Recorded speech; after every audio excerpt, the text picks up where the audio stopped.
and welcome to Embracing the Fight. I am Erica Lamar, your digital creator and host. And if you've been with me since January of 2023, you will know that Embracing the Fight is about normalizing the conversations surrounding physical and mental health issues and concerns. And I start the conversation off talking about my journey through thyroid cancer, because let's face it, every week, I come on and I talk about different issues, and then I have some guests that come on and talk about their issues, but it never gets any easier. It's like going through that same level of torture, every day, every time. But at the same time, even though you might be going through something, by you telling your story, you can help someone else heal. Because you often hear people say that your trial isn't for you, it's for someone else. So if you are going through something, if there's something that you want to share that you think can help another person make it through, I would love to have you as a guest on Embracing the Fight. So please reach out to me at operations@diversitydesigned.com. Again, that's operations@diversitydesigned.com. Or you can just reach out to me on Facebook at Embracing the Fight. I have Embracing the Fight group. I have an Embracing the Fight page. I'm also on Instagram, X, and TikTok. So I'm everywhere. You can find me. I'm not hiding. Well, I guess I could be hiding in plain sight, but I'm not hiding for real. All right. So today, it's just a little bit different, because this is actually episode 80. And I want you to understand that this episode is called That's Not Normal. Episode 80, That's Not Normal. So what I want you to think about is you have like a circle of people, or say a circle of friends that you say they love you, they're there for you, they're kind, they do all these different things for you, but every so often, one of them will slide a little joke in here or there. They'll say something that makes you feel a little, off kilter, a little weird.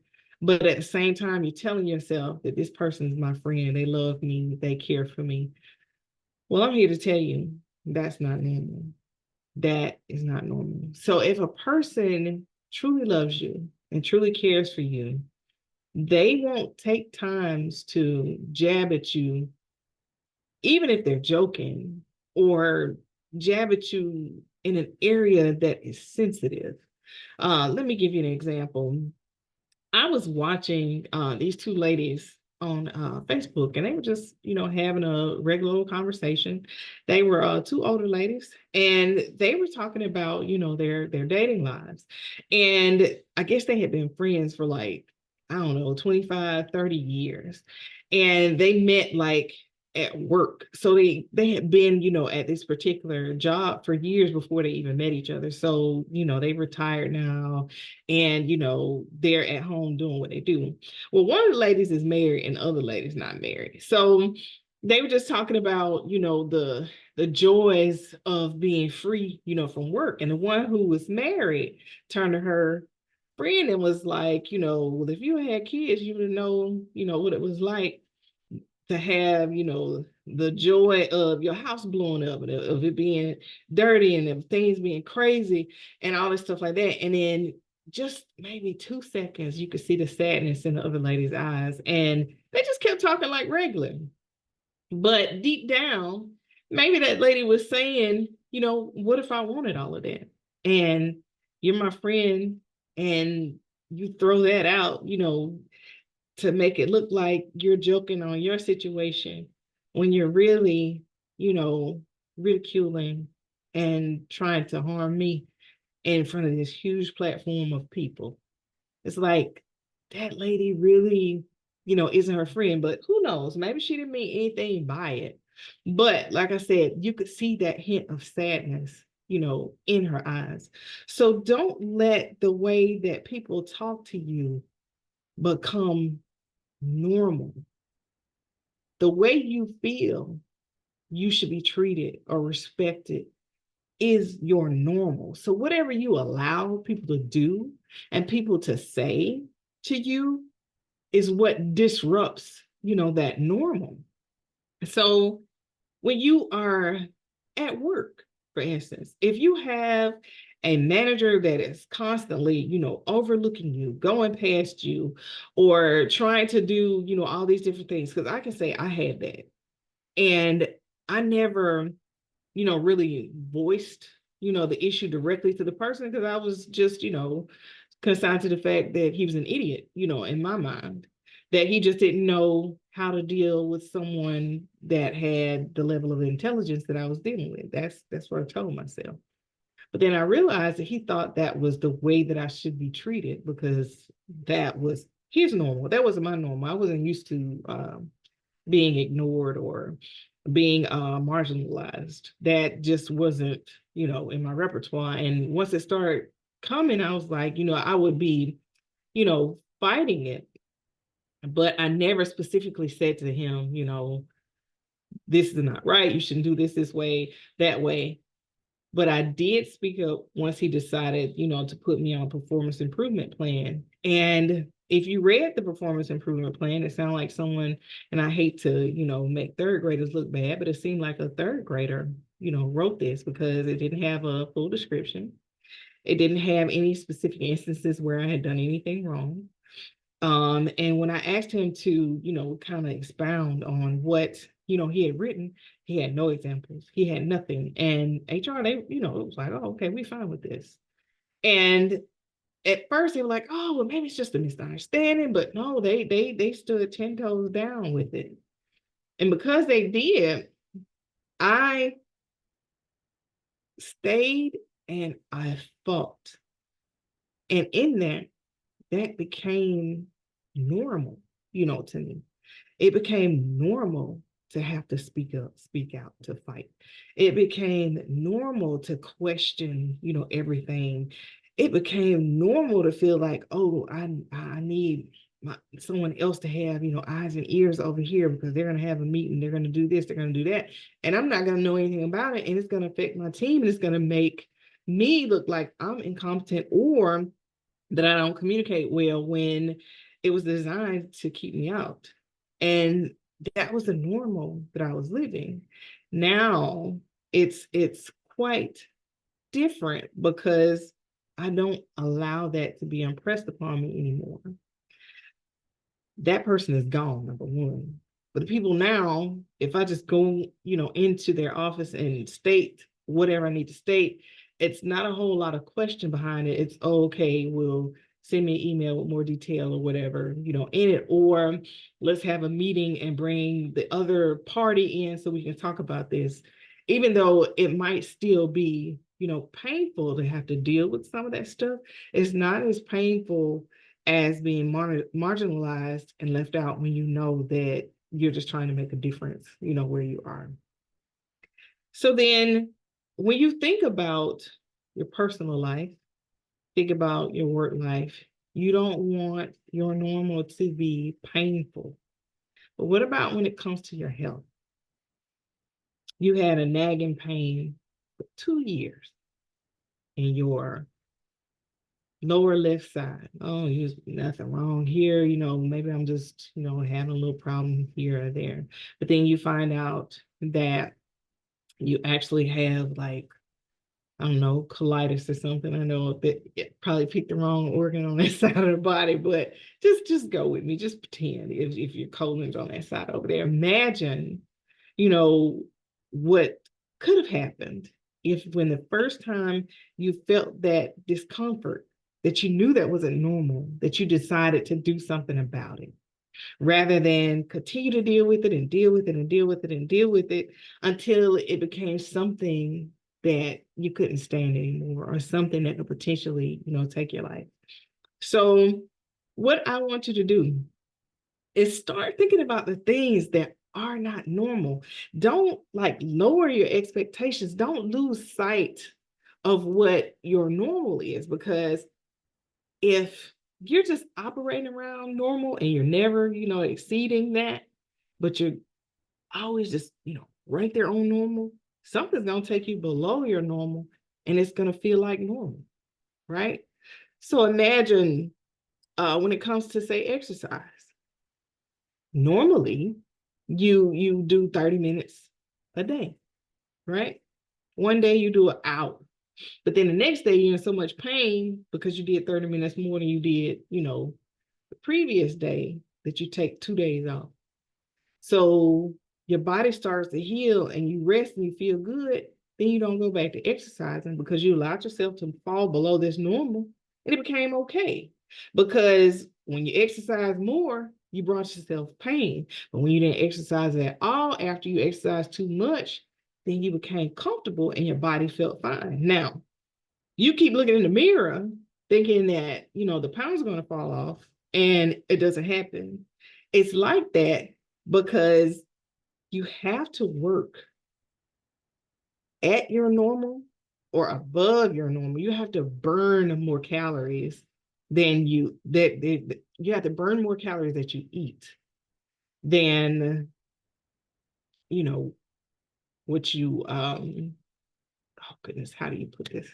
So your caloric intake has to be lower than the amount of energy that you're expending. So you can't sit down and eat a whole bowl of like ice cream and cover it up with hot fudge and nuts and all this stuff like that, and get on a treadmill and run for 30 minutes and say, oh, I just burned 1,000 calories. It don't work like that. So what you want to do is you want to eat something healthy and burn the calories. Go ahead, exercise what you got to do. But after you exercise, if you eat, the protein, it's feeding your muscles. If you eat, the green vegetables and the beans and the legumes and things of that nature, you are helping your heart and you're helping your digestive system.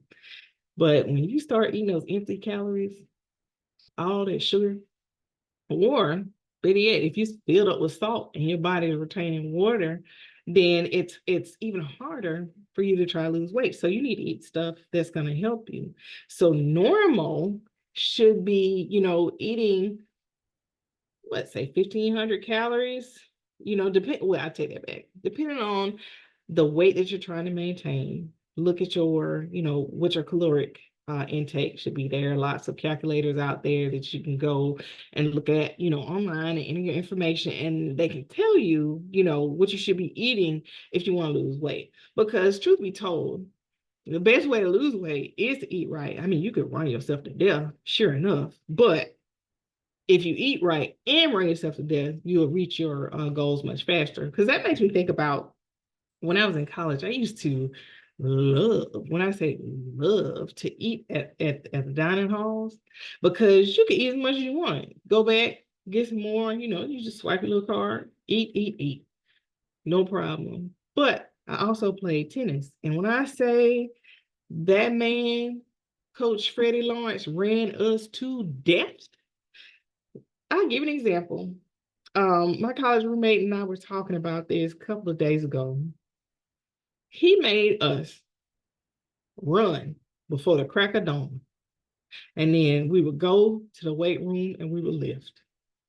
Then in the heat of the day, say around 3 o'clock, we would be out there playing tennis. We have tennis practice to where, he'd be feeding us balls first. And then we play, do some like rally drills or something. Then we play each other in singles. Then we might play some doubles. And then after that, oh, he wants to time us in running a mile. And then after we finish running that mile, this one particular day, he said, come on over to the football field. And I'm looking at him like, for what? When you get to the football field, he points at the stadium steps and up we go. So we're running up and down, up and down, up and down. And once we finish running the stadium steps, we thinking, okay, we're done. We can, we can just go to the room, shower, lay down, whatever. No, we ran suicides on the football field with the football players.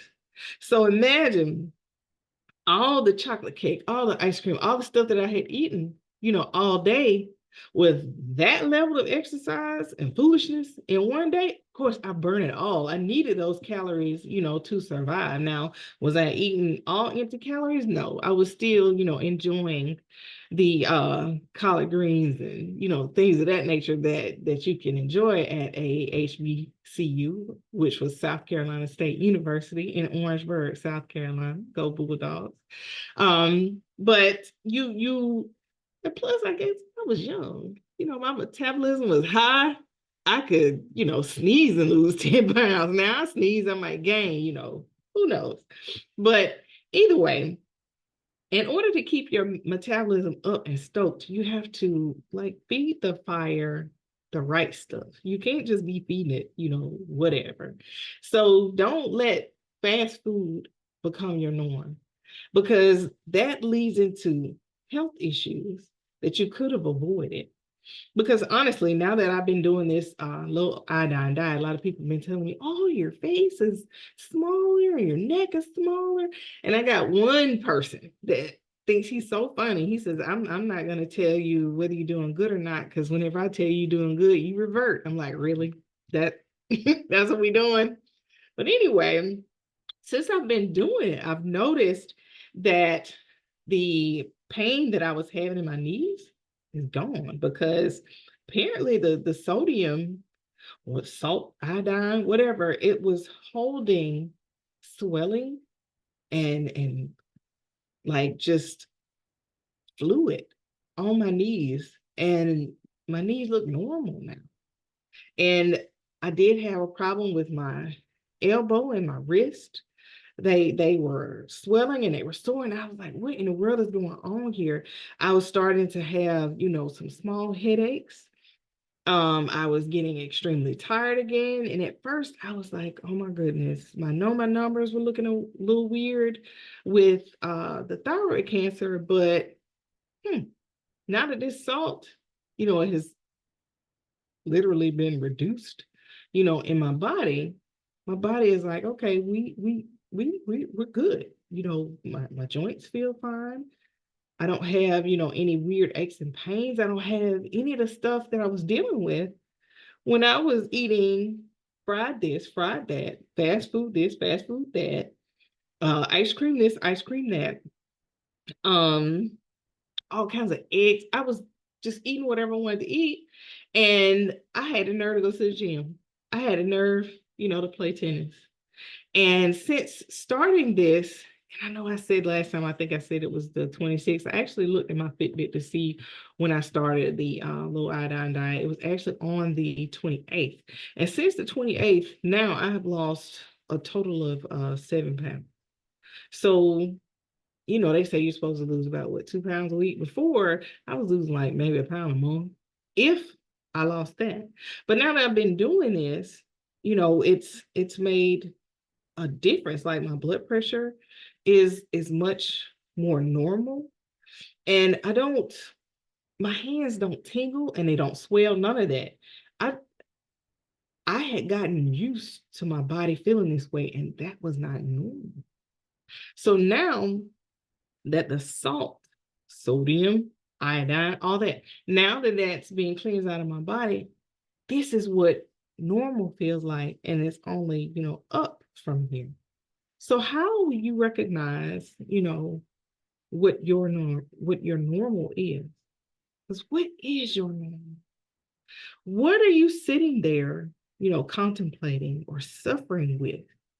Is it, say, a child who is acting out at school, or you've just gotten used to them doing that because that's what they do? No. Because once that child gets into society and they continue to act out in that way, who's going to be in the courtroom to defend them and say that this is their norm? We have to accept this. When that's not the case, a child is going to jail. They may spend the rest of their lives in jail. So what you need to do is find a way to connect with this child and get them to a place where they can be normal, so they're not disrupting the class, so that they are learning, that they are not hindering, their own education, as well as the education of others around them. I mean, some people I don't know if it's something that's inherent in us where we don't want to, cause ripples or waves, and we just kind of sit back and let things happen. That's not normal. If there is a pain point, you should be able to pinpoint what it is, what caused it, what you can do either A, to eliminate it, or B, avoid it. Don't accept it. So this episode is all about what's normal. So if you think back to those ladies I was talking about, are there people in your life that are saying off-putting or off-kilter things to you? And for the sake of not being alone, you allow those people into your life. You shouldn't do that either, because there's something about, who you surround yourself with that impacts the trajectory of your life. So imagine if you surround yourself with people that, are sliding in little comments and things about you, and you've put them, on your resume as a reference, and you wonder why you're not getting another job. Or they are saying, oh, I'm going to introduce you to someone so you could, go out on a date, and you wonder why you haven't been on a date. Think about it. So when people are doing that, either A, they're jealous of you, or they see something in themselves that they don't like, that they wish they could do, like you, but instead of trying to emulate you, they want to try to bring you down so you don't feel that you are as good as you think you are, which is nuts, because why even be friends if you don't like something about someone? I mean, that's crazy to me. A person would rather spend time with someone that they know, doesn't mean them any good. That's nuts. And I will admit, I was married to someone like that. And I stayed married to them for almost 4 years. And in that 4 years worth of time, I sit down sometimes and I try to remember when were the good times. And the best times were when his kids were around.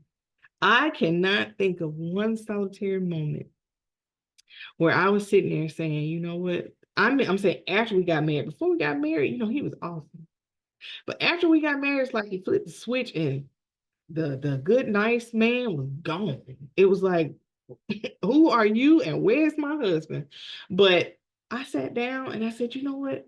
I took this for far too long. And the sad part was, when I talked to my lawyer, she was like, people divorce for much less than you. You put up with some serious things, some things that will make people commit suicide, some things that will make people commit murder. But you put up with this for almost 4 years, and all you want him to do is leave. You not asking for any money. You're not asking for nothing. You just want him out. Not that he had anything to give me. She knew that I was like, no way, no how. But I had fallen into that normal, thinking that, okay, well, people argue. Yeah, they don't disagree. I mean, they don't agree about a lot of things. And yes, sometimes they lie. And oh, sometimes they get angry. Oh, they spend too much money. And oh, yeah, oh, she's just his friend. And oh, well, I don't know her. And oh, I don't know him. I don't know where he's going. And it just snowballed until I lost my voice, because it had become my normal. If I am speaking to you, mistreatment is not normal. If you were happy before you married and now you miserable, then you fall below your normal. Now, I don't know what your circumstance is, and I'm not an advocate, for divorce. But if someone is harming you physically, get out. If they are harming you emotionally, then seek counseling, seek professional help. Because sometimes physical abuse and emotional abuse are on the same level, because One takes your body, and the other one can take your soul. And if you lose your soul, imagine you just walking around as a shell of your former self. And that should never happen because you are fearfully and wonderfully made. You should experience all the joys and the happiness of life, not the ridicule and the pain at the hand of someone that you think loves you. That is not love. Love is normal. When a person says that they love you, they will show you. So take the time today to just sit back and look at, your life and what you have going on and decide, is this normal? And if it's not normal, then get it back to normal. Don't just let it become your normal. You are worth so much more. Thank you so much for taking the time out of your busy day to sit with me and to listen to me on Embracing the Fight. I want you all to have an absolutely amazing day.